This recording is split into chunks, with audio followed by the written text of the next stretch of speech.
حضرت عبداللہ بن عمر رضی اللہ عنہما سے روایت ہے، انہوں نے فرمایا رسول اللہ صلی اللہ علیہ وسلم نے ہماری طرف متوجہ ہو کر فرمایا، اے مہاجروں کی جماعت، 5 چیزیں ایسی ہیں کہ جب تم ان میں مبتلا ہو گئے تو ان کی سزا ضرور ملے گی، اور میں اللہ کی پناہ مانگتا ہوں کہ وہ بری چیزیں تم تک پہنچیں۔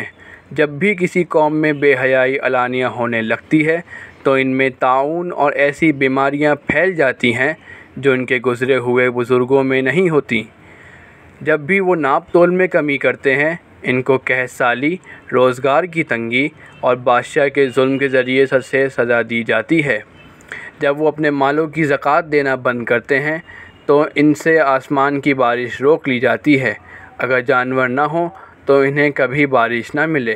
جب وہ اللہ اور اس کے رسول کا عہد توڑتے ہیں تو ان پر دوسری قوموں میں سے دشمن مسلط کر دیے جاتے ہیں، وہ ان سے وہ کچھ چھین لیتے ہیں جو ان کے ہاتھ میں ہوتا ہے۔